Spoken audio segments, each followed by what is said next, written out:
साल 1974 में एक ग्रुप ऑफ साइंटिस्ट ने स्पेस में मैसेज भेजा जो इंटेलिजेंट एलियंस द्वारा रिसीव किया जाने वाला था। यह मैसेज लिखा था एक सिंपल बाइनरी कोड में और दुनिया के सबसे पावरफुल रेडियो टेलीस्कोप से यह मैसेज ब्रॉडकास्ट किया गया। हरक्यूलिस नाम के कॉन्स्टिलेशन के डायरेक्शन में यह मैसेज छोड़ा गया। यह सिर्फ एक एक्सरसाइज थी, एक औपचारिकता, रेडियो एस्ट्रोनॉमी की न्यू टेक्नोलॉजी को दिखाने के लिए।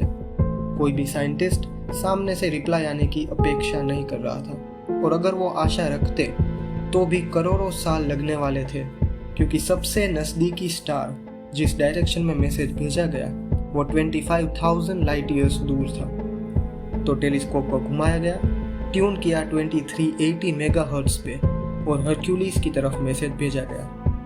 साइंटिस्ट सारे एक दूसरे के गले लगे, कॉन्ग्रेचुलेट किया और अपने अपने रास्ते चले गए। पर 27 साल बाद कुछ अनएक्सपेक्टेड चीज हुई उस मैसेज के साथ जो भेजा गया था स्पेस में। किसी ने उसका रिप्लाई किया।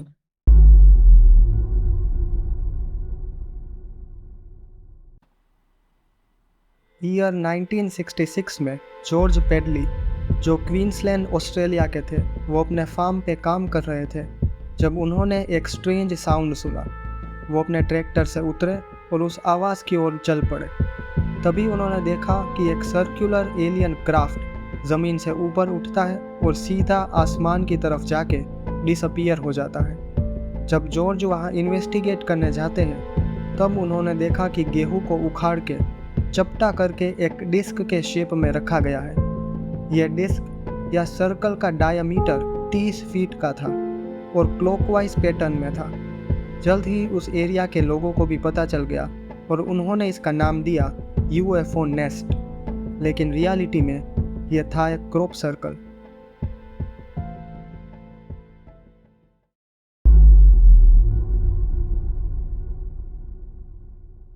उन्नीस से ही हजारों क्रॉप सर्कल्स या क्रॉप फॉर्मेशंस दुनिया के हर कॉन्टिनेंट और लगभग हर कंट्री में पाए गए हैं, लेकिन इसका एपिसेंटर विल्टशायर इंग्लैंड में है।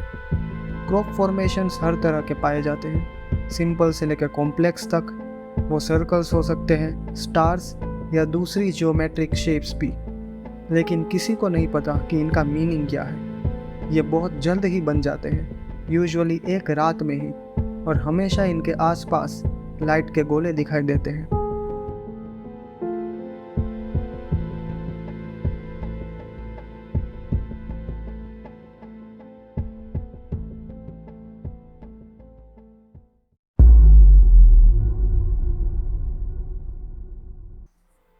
क्रॉप फॉर्मेशंस एक नई घटना लगती है, लेकिन इसके एविडेंस कई सालों से हमारे बीच है। 9th सेंचुरी फ्रांस में एबिगार्ड नाम के बिशप थे।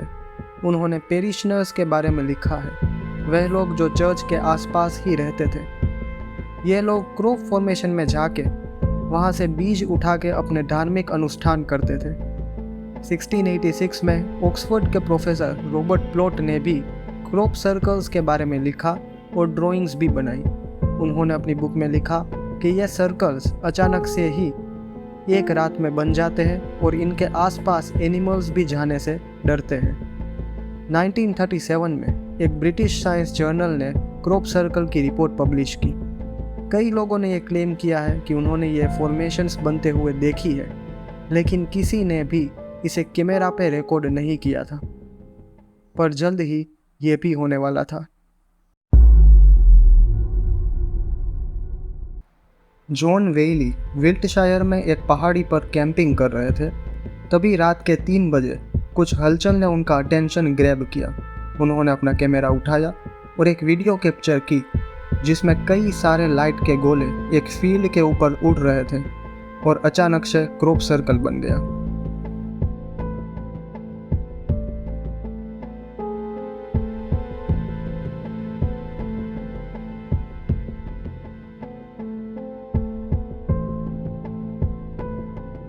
क्रॉप फॉर्मेशंस का मीनिंग किसी को नहीं पता था, और ये बात रिसर्चर्स और साइंटिस्ट को भी परेशान कर रही थी।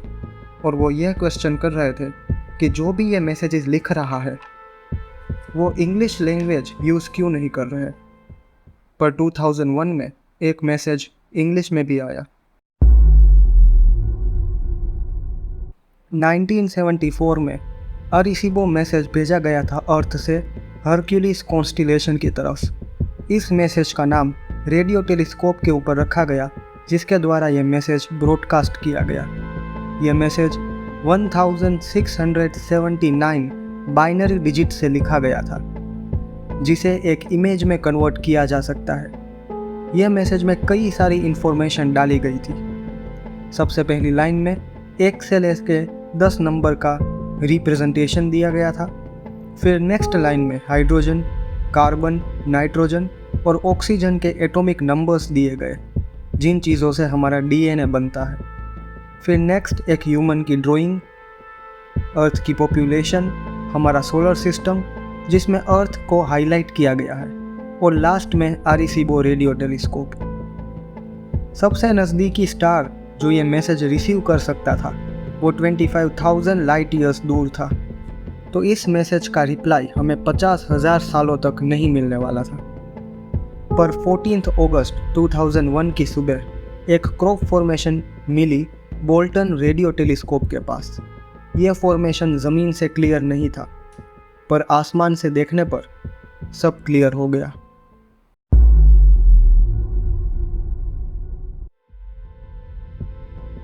इस फॉर्मेशन का नाम पड़ा द अरिसीबो आंसर, और ये सेम पैटर्न फॉलो करता है ओरिजिनल मैसेज की तरह। फर्स्ट लाइन में 1 से लेकर 10 नंबर दिए हुए हैं, लेकिन सेकंड लाइन में कार्बन और ऑक्सीजन की जगह सिलिकॉन दिया गया है एज अ मेन एलिमेंट उनके DNA के लिए। फिर नेक्स्ट एक ह्यूमन जैसा फिगर जिसकी हाइट 4 फीट है और उनकी पॉपुलेशन जो 21 बिलियन है।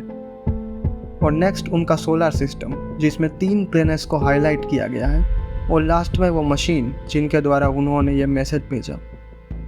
जो भी हमसे कम्युनिकेट करना चाहता है वो क्रॉप फॉर्मेशंस के अलावा भी कई अलग अलग तरीक़ों से हमें मैसेजेस भेज रहा है। 2004 रोजवेल न्यू मैक्सिको में रॉबर्ट रिज शिकार पर निकले थे। तभी उनको एक पत्थर मिला जिस पर अजीब सी नक्काशी की गई थी।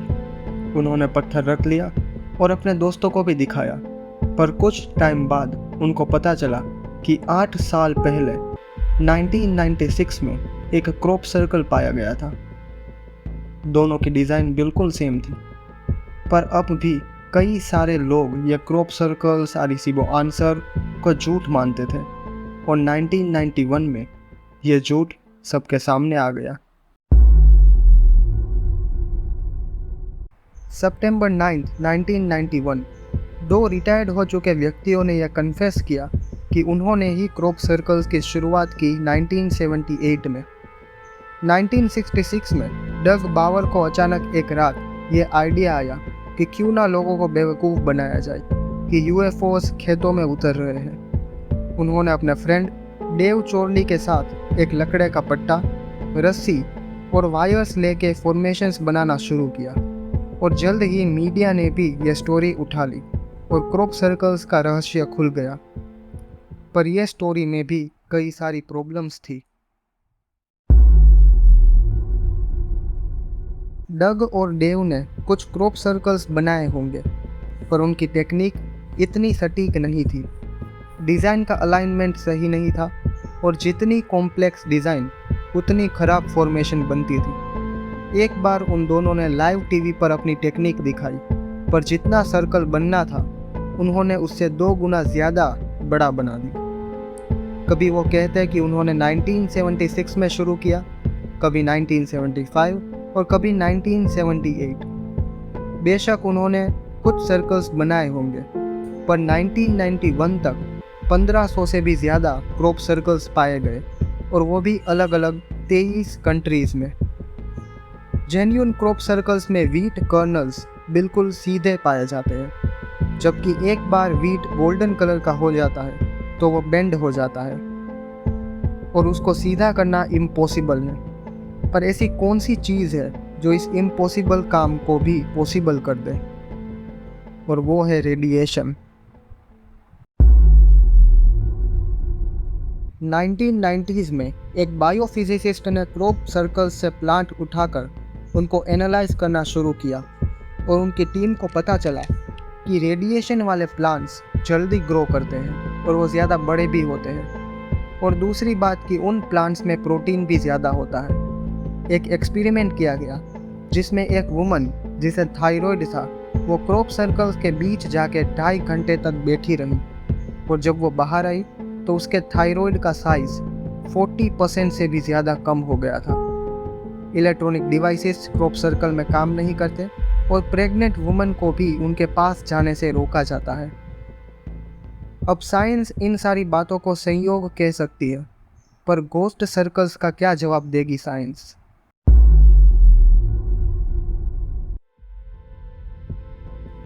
इसे कहते हैं गोस्ट फॉर्मेशंस या गोस्ट सर्कल्स।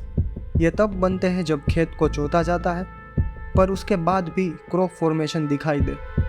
ये एक सीज़न तक रहते हैं, कभी कभी 2 साल तक भी, और किसी को नहीं पता ये बनते कैसे हैं।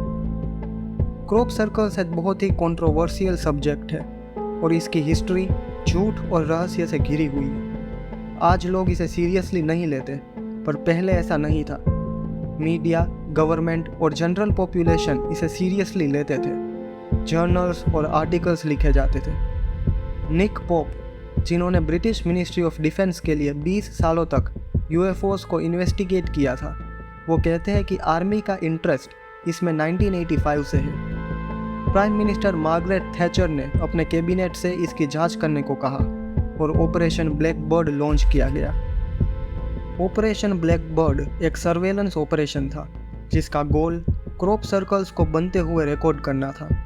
इसके हेड एक बहुत ही जाने माने रिसर्चर कोलिन एंड्रयूज और पैट डेलगाडो थे और इसे स्पॉन्सर किया था बीबीसी और जापानीज नेशनल टेलीविज़न ने। पूरे फील्ड को कवर कर लिया गया था ताकि कोई और अंदर ना आ सके, और हर जगह मिलिट्री वालों ने कैमराज लगा दिए थे।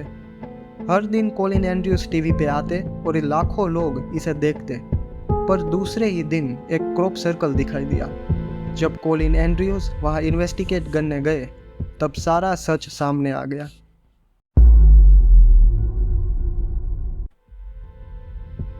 ये क्रॉप सर्कल मैन मेड था, एक झूठ था, एक बहुत ही बड़ा धोखा। कोलिन एंड्रयूज जो इतने पॉपुलर थे, अब सब उन पर हंस रहे थे। क्रॉप सर्कल्स को लोग अब मजाक में लेने लगे, पर कोलिन मानते हैं कि यह पूरा एक सेटअप था, कि गवर्नमेंट ने जानबूझकर इस टॉपिक को मजाक बना दिया ताकि लोग इन पे ध्यान ना दें। आज भी क्रॉप सर्कल्स जहाँ पाए जाते हैं वहाँ मिलिट्री हेलीकॉप्टर्स भी दिखाई देते हैं। कोलिन भले ही मजाक बन गए थे, पर उन्होंने अपना काम जारी रखा और उनके सपोर्ट में भी कई सारे लोग आए। गवर्नमेंट इस चीज़ को वापस नहीं होने देना चाहती थी, इसलिए उन्होंने सबसे बेस्ट टीम को इसके पीछे लगा दिया, CIA को। कोलिन ने कहा कि क्रॉप सर्कल्स को एक मजाक बनाने का पहला पार्ट था ब्लैकबर्ड ऑपरेशन, और दूसरा था डग और डेव को बुला के ये बताना कि उन्होंने ही ये शुरू किया। कोलिन को फिर कॉल्स आने लगे कि उनके लिए करोड़ों पैसे तैयार हैं स्विस बैंक अकाउंट में, पर बस उन्हें पब्लिक में ये बोलना है कि क्रॉप सर्कल्स झूठ है। कोलिन ने यह ऑफर ठुकरा दिया, पर फिर CIA उनको धमकी देने लगी। उन्होंने ब्रिटिश मिनिस्ट्री ऑफ डिफेंस को कॉन्टेक्ट किया, पर रिप्लाई आया कि वो कुछ नहीं कर सकते। कोलिन फिर अमेरिका शिफ्ट हो गए, पर यहाँ भी गवर्नमेंट क्रॉप सर्कल्स और UFOs के बारे में डिसइंफॉर्मेशन फैला रही थी। रिचर्ड डोटी, जो US एयरफोर्स के एक रिटायर्ड स्पेशल एजेंट थे, गवर्नमेंट ने उन्हें डिसइंफॉर्मेशन फैलाने का काम सौंपा था UFOs और क्रॉप सर्कल्स के बारे में, ताकि लोग ये ना बता पाए कि सच क्या है और झूठ।